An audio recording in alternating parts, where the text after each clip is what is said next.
Thank you very much for the introduction. I'm very glad to be here. Maybe if I could have my slides.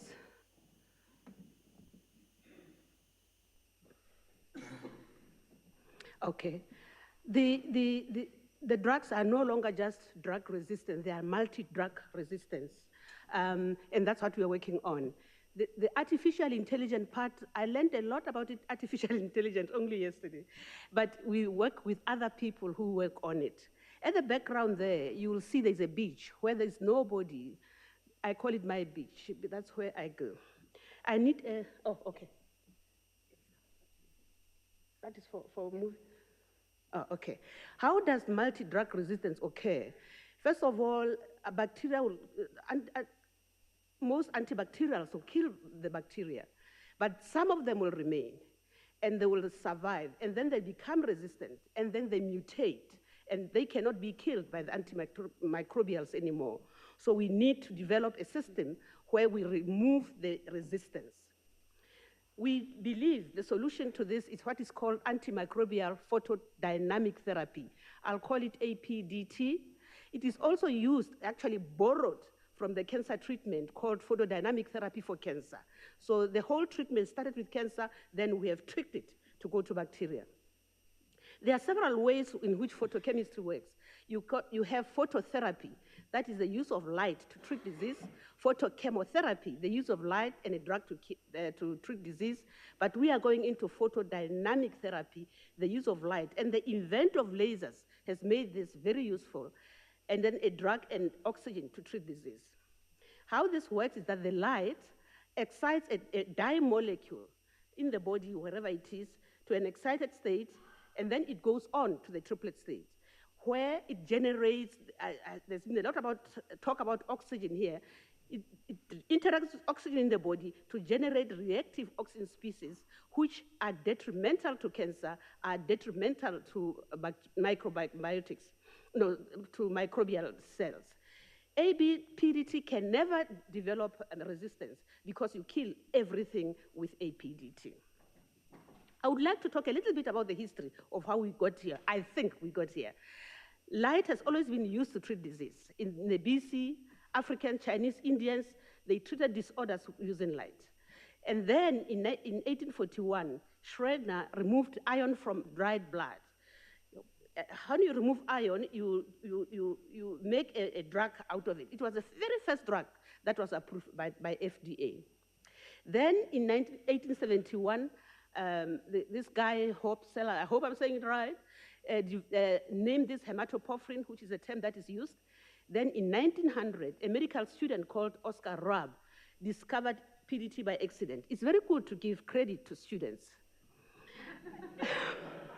And then those days, it was okay to test things on yourself.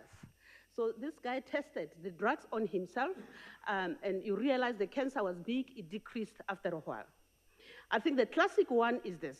Why I like this slide is that this was an Austrian physician working in Russia.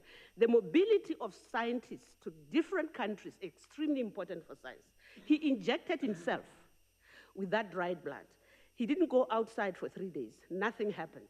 The minute he went out, nothing happened. He became bruised or whatever, swollen. Once he went outside, the soreness went. He wasn't treating cancer. He was just showing that light is effective. And then the term photodynamic action was developed in 1904.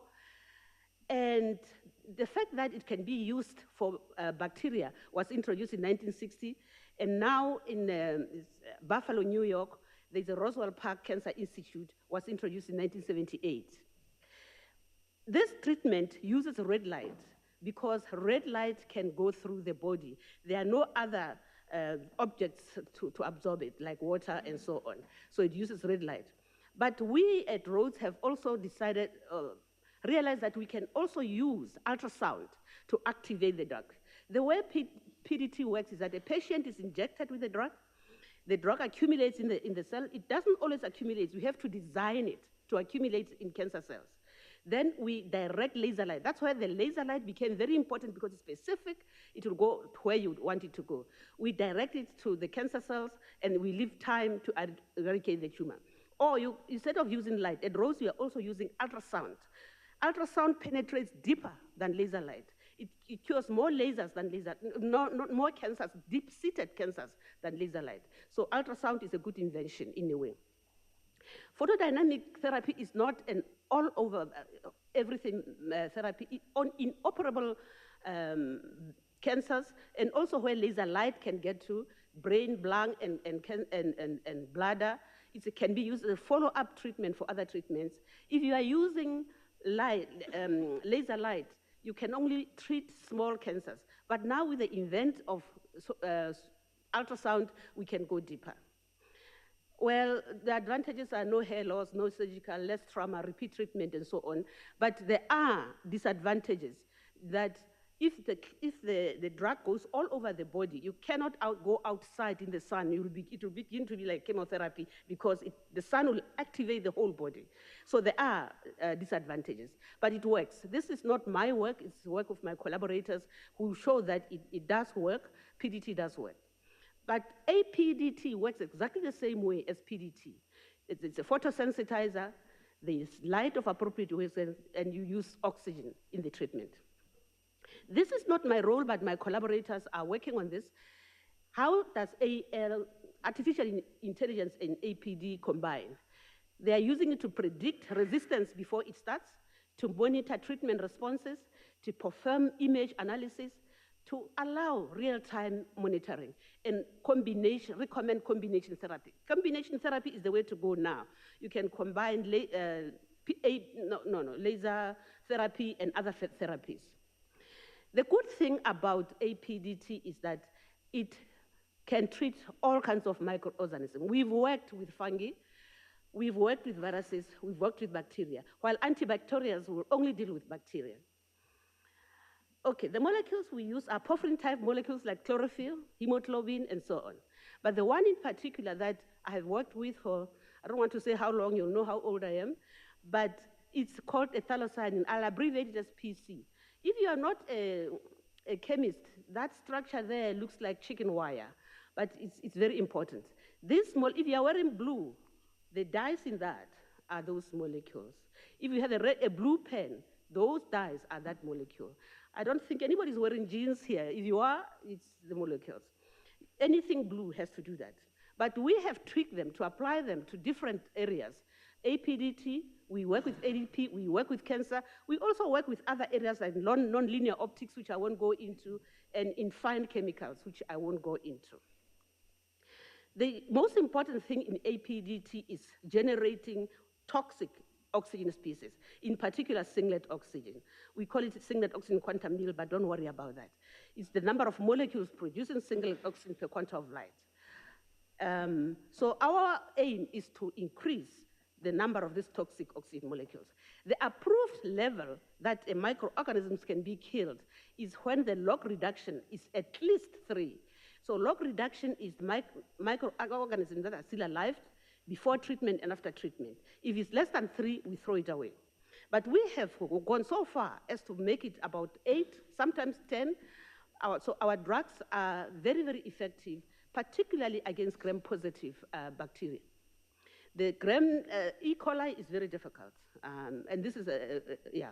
We also combine our drugs with nanoparticles. Yesterday, somebody talked about graphene. It's very important because it's non-toxic, and we can combine it with our drugs. What they do is they increase intersystem crossing, but also when you combine with nanoparticles, the drugs concentrate. Nanoparticles have a character where they concentrate in the cancer cells because of the nature of the cancer cells. The drainage of the cancer cells is so slow, they can accumulate the drug in the cancer cells. So it makes the treatment more effective. They encourage intersystem crossing to the triplet state, and that means generating more toxic oxygen species, particularly singlet oxygen. You can see that in the presence of nanoparticles, the log reduction are much larger, and I think this was again Steph. Before and after, you can see that the treatment actually works. In order to have practical applications, we put our drugs into fabrics so that they can be put in wound dressing or whatever the case may be. Electrospinning setup, you put your drug in a syringe together with the polymer, You apply high voltage, then you will generate a fiber that is very useful, that contains the active ingredient that we can then put, not necessarily us, but we can pass it on to be put in wound dressing. And they work, because if you can, it's not a pointer. Where there's a circle, it means they have actually killed the bacteria, this part.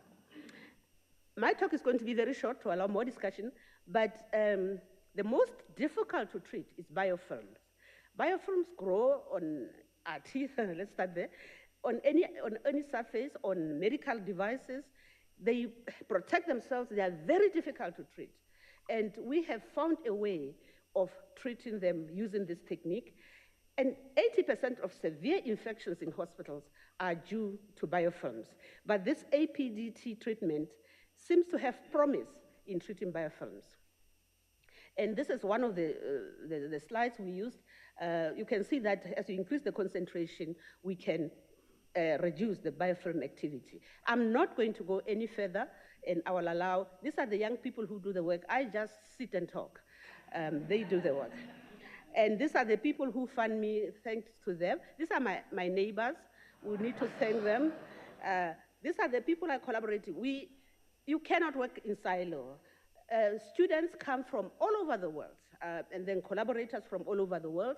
I'm not going to spend time talking about them. People have been asking us where we come from. Okay, this is Rhodes University, but the picture has changed with new buildings. But we come from probably out of nowhere. Between Cape Town and Durban, it's a small town. We like people. You are welcome to visit us. Thank you.